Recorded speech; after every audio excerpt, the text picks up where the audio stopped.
gotten so damn boring that we have to pay people to give us shit. Zoos! We buy tickets to look at animals that our ancestors used to run from in fear. Gyms! Our lives lack physical activity to the point that we spend $40 a month to get on an elliptical machine and run for an hour toward nothing.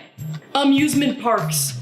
An array of giant machines designed specifically to scare the shit out of us. Video games. An entire industry created to give your sedentary ass artificial problems. What we have here are a bunch of multi-million-dollar industries all created to emulate enough stress to force your cushy ass right back to its berry-picking, monster-avoiding nature. In life, when you fall down, you get back up. Not because you're brave, not because you're strong, not because you're driven, because what else are you supposed to do? Just lay there? Of course, people ask me questions like, what if you fail? What if you don't get a job in entertainment? What if your stand-up sets never get any better? What if nobody ever hires you to speak in front of an audience? What if your channel never makes any money? What are you gonna do, Lindsay? What are you gonna do? I don't know. Whatever I want to. Just like I always have. There's nothing better to do than to overcome your problems. There's nothing better to do than to do your best. There's nothing better to do than whatever the hell you want. The best definition for adulthood that I've ever heard is it's the day you stop depending on other people and other people can start depending on you. Be honest with yourself, how many legal adults do you know that meet that definition? And I don't mean your parents, I mean people like between the ages of 18 and 35. Adults that aren't dependent on their parents, that aren't dependent on student or government aid, that aren't up to their ears in debts, that are either in or on track for a satisfying career. Any adults? Any? Let me get this straight, Department of Education. I need a year of calculus and 2 years of French, but you're not gonna teach me how to fill out an I-9? I'll just be blunt. I think the fact that kids are allowed to graduate high school and be called adults without knowing how to file their own taxes or handle their credit score is a criminal offense. We are launched into dependency on systems that we're never taught to understand, and they're wondering why 30-year-olds still live with their parents? It's all about resources. If we don't learn how to acquire and maintain resources, then how can we use said resources to do good in the world? If you have any experience at all with the species called human being, you should know that an attack triggers a defensive response. Nobody in the history of mankind has ever responded to a temper tantrum with, you have a really good point. I'm gonna rethink my position. Rule number 1 of communication. You gotta understand the perspective of your audience. If you wanna get through to somebody, you gotta speak their language. Everyone has a reason that they do what they do and think what they think. You can't challenge them unless you understand why. And guess what? Everyone is worth understanding. And if you think that listening to somebody is the same thing as somehow condoning their ideas or agreeing with them, grow up, alright? Taking the time to understand somebody doesn't mean you have to buy into their approach. Our culture relies on these ridiculous boxes of categorization. Man, woman, gay, straight, bi. But in reality, these concepts exist on a spectrum. I don't fit in the box. Miles, what do I do? I don't fit in the box. There is no box. A great thing about the younger generation in this information age that we live in is everyone is asking, why? Why should I go to college if my graduate friends are all working shitty hourly jobs? Why shouldn't I dye my hair pink when all the richest people that I know work at home in front of the computer in their underwear? And why the fuck should I conform to gender stereotypes when 50 years ago, a woman's place was in the kitchen? You have to budget your time the same way you budget your money, with a healthy balance of investments, leisure, and flexibility. Take a look at your schedule in a calendar. Are you budgeting time for the things that you value for your future? Are you budgeting time for your friends and your family? Are you budgeting time for special events or emergency errands? Sometimes things are gonna come up that you didn't plan for. Don't stack your shit so high that it hits the fan. The only difference between money and time is you can make more money. Time is finite. Value it accordingly. Otherwise, you might end up with gray hair like me. It is so important that you budget your time wisely. Sometimes we gotta let that fearsome beast called constructive criticism take a bite out of us. So, what makes criticism constructive? Valuable insights about our shortcomings and brash, heartless insults are two different things. Learning the difference is a vital life skill. As a YouTuber, I've been told things and called names that even my filthy ass mouth can't repeat. And these heartless asswipes try to plant their flag of constructive criticism so they can get off scot-free. I'll tell you the truth, I can't stand when people say I need to learn how to take constructive criticism better. My reaction? Let me be the judge of whether or not your criticism is constructive. I also resent the idea that putting myself out there gives you permission to cut into me like a holiday ham. You're right, you have the right to say whatever you want to me. But just because you have the right to do something doesn't mean it's the right thing to do. When people criticize you, sometimes they give you a little pinch, and other times they sucker punch you in the nuts. Their approach is their prerogative. Your reaction is yours. A criticism is like a buffet. It's up to you what you want to put on your plate. If you want to, you can stockpile all the chocolate muffins and leave all the nasty greens there. But you should be thinking about what's good for you. That said, you are not obligated to eat poison. What it comes down to is some people prefer others to be very clear and direct about the things that they need. But other people might find that kind of confrontational, and they'd rather you be vague and non-committal. Whenever you do something for somebody, whether it's cleaning, or loaning them money, or even softening a blow, you gotta concede to the fact that you believe by doing that you're improving their situation. Some people feel good when you do things for them. It makes them feel like you care about them. However, some people feel good when others treat them like they can get shit done on their own. Your job, you not rude person you, is to feel out the person to determine which they would prefer. The golden rule is a joke. Don't treat other people the way you'd like to be treated. Treat them the way they'd like to be treated. Duh. So today, we're going to talk about why people resist advice. I want to start this off by saying there are two totally different steps that your brain takes when it meets a challenge. Number 1, recognize something as a problem, and number 2, start solving it. Nobody can decide that you've got a problem other than you. Sometimes I feel like people are pressured to change something about themselves because society tells them they should. Despite what some uppity asshole might try to tell you, there is no always good and always bad. There's just priorities and trade-offs. So here's a couple things that I would recommend that you keep in mind when dealing with bullies. First off, you gotta identify why you're being bullied. People don't give you shit unless they're getting something out of it. They might like the attention, or they might be trying to get a rise out of you. If you have any control over it at all, do not give them what they want. Which leads to number 2, assess what control you have over the situation that you're in. It may feel like you don't have any at all, but take the initiative to explore your options. Think outside of the box, or in the case of cyberbullying, think outside of the screen. Thirdly, I want to point out something else that nobody seems to be saying. A lot of bullies, maybe even most of them, don't even know they are bullying you. I guarantee you there's somebody watching this video agreeing with everything I am saying and has no idea that they are bullying someone in their life. If you feel like you're being bullied by someone in your life, you have to tell them how you feel, even if it seems futile. There's a very good chance that on the outside they might get defensive, but inside, if they give a fraction of a shit about being a decent human being, they'll work on it. Reinforcing a behavior is based on a very simple formula. Do the thing, then get rewarded for doing the thing. But what are the catches with that reward? You can remember them with the acronym DISC: deprivation, immediacy, size, and contingency. Deprivation. It must be something that you are starved of, something that you never get to have. For instance, you've probably never had a pet monkey before. Immediacy. You must get your reward right away after doing the thing. Don't go to the gym and think, oh, well, this weekend I'll reward myself by getting a monkey. It must be an immediate monkey. Size. It must be a badass monkey. Not necessarily a giant monkey, unless you think giant monkeys are badass. I'm talking like best looking, best behaved, the monkey that all others want, and the monkey that all other monkeys want to be. Contingency. Your monkey acquisition must only take place after you do the desired behavior and at no other time. So don't go buying another monkey any old time you feel like it, then your plan won't work. Sometimes being yourself is about being willing to change into the best possible self that you can be. There is an idea in our culture that you are somehow violating your integrity by changing yourself for others. Basically, we say that you should change for yourself, not for anyone else. But my way or the highway does not a relationship make. Not just romantic relationships, but family, friends, relationships in general. First of all, let's make it clear that you cannot actually change yourself. That's impossible. You might change a behavior, you could change your perception on something, you could change your presentation of yourself, but you are always and forever you. And when you and another party make changes for the sake of your relationship, that's how you get mutual growth. The key thing is, the changes have to serve your values in the end, rather than undermine them. You're a social animal. It's not in your rational best interest to rule out the interests of others when deciding whether or not to make personal changes. In other words, don't be a selfish asshole. Nobody wants to play with the kid on the playground who won't share. Human beings operate within relationships, and relationships are exchanges of value between people. You enjoy the value of other people, as other people enjoy the value provided by you. So provide some goddamn value. I remember my first job interview, my manager asked me what I would do if I were confronted with an angry customer. I told him that generally speaking, when someone is angry, it's because they want a need met. And it was my duty as an employee of the movie theater to make sure that that happened. After all, people don't fight just for the sake of fighting. Right?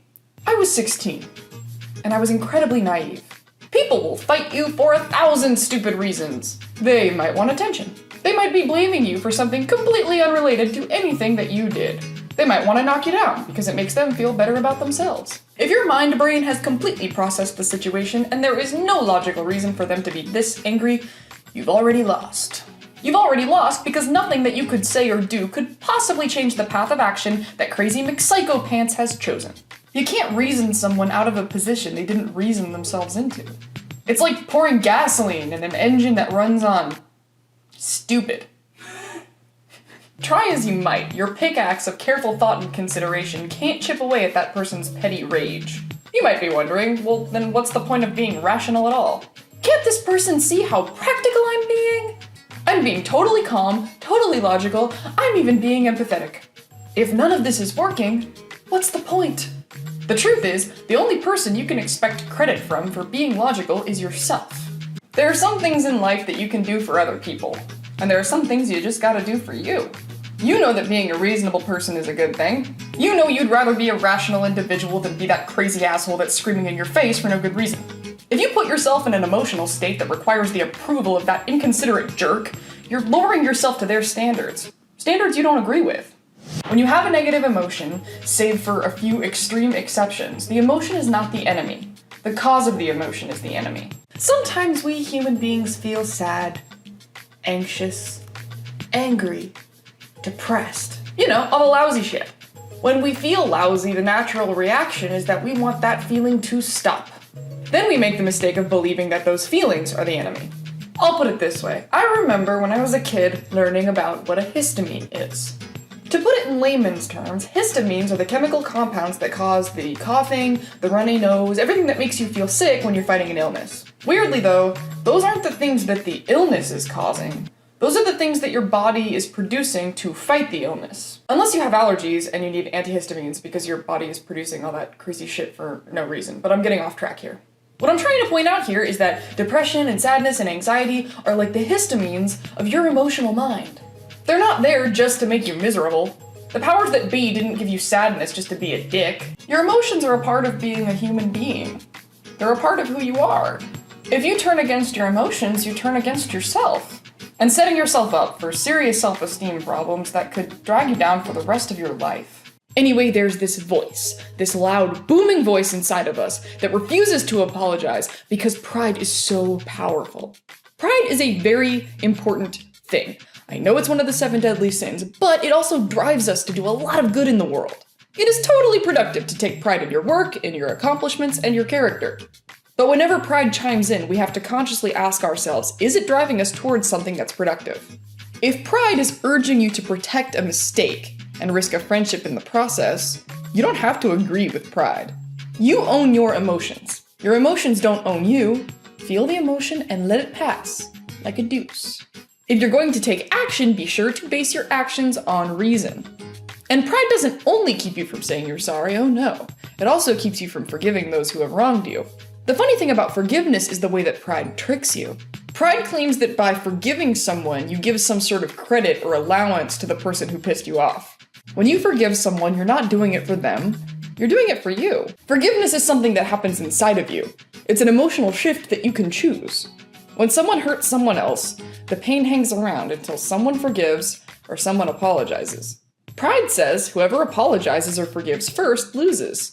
But in reality, whoever apologizes or forgives first wins, because that's the person who stops hurting first. To be a happy person, you have to find love for yourself that exists independently of external rewards. Our culture is very strive for externals oriented, and not just like get that car or stack that paper, but also the seemingly harmless meet that goal or unleash your potential. But what if there was no number on the scale, no trophy to put in the case, and no promotion around the corner? What if it's just you? Sitting on a lawn chair, looking up at the stars. Are you happy with you? As much as it's always a great idea to take responsibility for your own life, you gotta strike a balance between accepting and pursuing. because you can't control every little thing. The biggest problem with the culture of you can get anything you want if you work for it is that it implies that if you're not getting what you want, then you must not be working hard enough. But I mean, how much of your life is spent getting the thing that you want? A lot more of it is spent trying to get the thing that you want. How can you expect to be a happy person if you don't find joy in the process? That process is full of all sorts of uncertainty and unforeseen circumstances and random challenges and just craziness. Finding joy in that process requires acceptance, the serenity to accept the things you cannot change. If you base your sense of inner peace exclusively on your ability to reach goals, you're holding yourself responsible for things you can't control. You're not always going to be able to get there. Sometimes you're going to sleep in, lose your keys, forget the answer. You're a human being. I'm not saying that accomplishments aren't important. I'm saying that you have to strike a balance in your life, prioritizing reaching goals and the time between. Don't take every detail in your life so seriously. As the late Bill Hicks once said, it's just a ride. Belief is a very powerful thing. It shapes who we are and drives us to take actions that we believe in. But here's the dirty little secret about beliefs that no one wants you to know. You can't hold someone responsible for what they believe. I know. Can you believe I just said that? But I mean, think about it. Can you change what you believe? Really, I mean you right now watching this video. Me? I don't know. You probably believe that the sun is going to come up tomorrow. But you don't know that for sure. You can't see the future. You're not psychic. You believe it because the sun came up today, and it came up yesterday, and the day before, and so on, and you know how the solar system works? Now close your eyes, think really, really hard, and tell yourself to believe that the sun will not come up tomorrow. No matter how hard you try, you can't will yourself out of a belief, nor can you ask anyone else to do the same. Let's bring it closer to home. Think about something else that you believe. Like, where's your car? If you parked it on the street outside, you believe it's still there, don't you? Yeah. I don't like where this is going. Well, what if I took you outside and showed you that your car is not there? Huh? Guess what? It's been stolen. Stolen? Who lifted my car? Now, you no longer believe the car is there.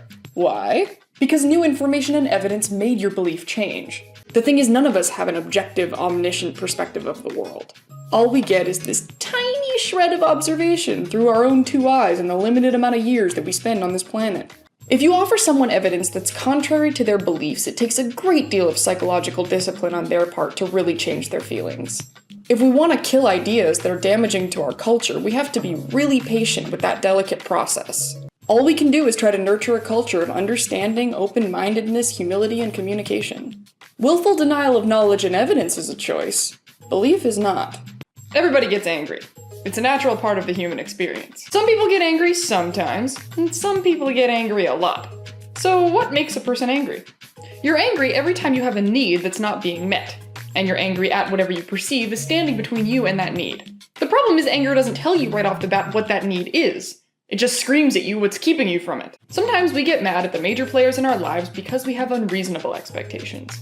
Is it really your husband's job to save you from your loneliness by never having a night out with his buddies? Is it really your boss's job to constantly coddle your ego by never checking up on your work? The first step to combat anger is to identify and respect your needs. It may be unreasonable to expect your husband to stay home with you 24/7, but there's nothing unreasonable about feeling lonely. It's okay. It may be unreasonable to blame your boss for wanting to manage his operation, but there's nothing unreasonable about wanting to be trusted. If you deny your needs, they don't go away. Anger is like having to pee. You can't hold it in forever, but that doesn't mean you should piss yourself at Thanksgiving dinner. Once you identify the need, you can brainstorm more productive ways to get that need met, rather than going batshit about it. If you ever get mad at someone, take a breath and ask yourself, what do I need that this person is denying me? Then ask yourself, is it reasonable for me to expect this person to meet that need? You gotta step up and meet your relationships halfway. You are not entitled to have your emotions managed for you. Don't let anger turn a bad situation into something worse. When it sinks its teeth into you, refuse, relax, reframe, and resume. Which is easy to remember with the acronym ERR. In our culture, it's pretty much unanimously understood that the goal is to get a job doing what you love. That's perfectly understandable. We're gonna spend most of our lives at work, so we better enjoy what we do. The problem is the idea is so ingrained in our culture that we believe that we're somehow a failure if we don't land our ideal careers. But you shouldn't beat yourself up just because you haven't figured out a way to make a living doing what you love. Put on your humility hats, ladies and gentlemen, because guess what? Your job isn't about what you want to do. Your job is about what other people want you to do. Pretty much by definition, it's something that people are willing to pay you to do. When you're picking your career or starting a business, you can't make your judgment simply based on what you enjoy doing. It's not about how much you like it. It's not even about how good you are at it. I may have the world speed record for reciting the alphabet. Nobody's gonna pay me to do that. Sometimes we like to do things that don't have a goddamn lick of economic value. And sometimes it doesn't make sense. We live in a world where people are paid more to hit a ball into the ground with a fancy stick than to educate our youth. The point is, the market makes the rules, even if sometimes it does a shitty job. If you make a career out of doing what you love, that is fan-fucking-tastic. But if you don't, that's okay too. Of course, the ideal is to spend your days constantly engaged in the activities that set your soul on fire, but whether or not those activities are valuable in the marketplace isn't up to you. And you cannot let your happiness be dependent on things that you can't control. Every leader needs a good team, without which they cannot be leaders. And listen to this because it's gonna blow your mind. Leaders and team members are equally important. I think the problem is people have a very narrow view of what a follower is. A Christian is a follower. A Whovian is a follower. A student is a follower. By definition, anyone you call a leader has followers. If you're selective about the leader that you choose to follow, then you're still a leader of your own life. Our culture treats the leaders and followers nature of human beings as an unfortunate reality. But what's so unfortunate about it? In most companies, people at the lower level do all the hands-on work, and the people up in management sit in offices and stare at computer screens all day. Some people, a lot of people, prefer the hands-on work. People who pity non-leaders have a very limited perspective on human happiness. Have you ever been afraid that you're going to be offensive? Sir Ken Robinson once said, "If you're not prepared to be wrong, you'll never come up with anything original." By the same token, I say, if you're not prepared to be offensive, you're never going to come up with anything interesting. Anyone who's capable of speaking is capable of offending someone. If you've got ideas in your head, they're going to be different from someone else's at some point in your life. If I tried to make an episode of the Dinz offense proof, it would end up being 3 hours long, and it would still offend someone. I know far too many people who are so afraid of offending people when they state their opinion that they mush it all up with so many fucking disclaimers they haven't even said anything anymore. In school, when we write essays, we are taught to have a thesis. What is the point of the paper? If you're afraid to have a point, you're afraid to say anything at all. Assigning yourself to a belief crusade can limit you in the face of new evidence and information. Also, it can make it impossible for you to enjoy stuff. People who get passionate about a belief crusade often do really good things for the world, so I do want to give credit where credit's due. But if you start beelining toward any violation of your holy law, thanks to a little thing called confirmation bias, you'll pretty much see violations everywhere. A lot of people don't realize that self-esteem is divided into 2 categories. Not just self-worth, but also self-efficacy. Self-worth says, I am awesome, and self-efficacy says, I can do awesome stuff. The only way that you can teach yourself that you're capable of doing awesome stuff is by setting measurable goals.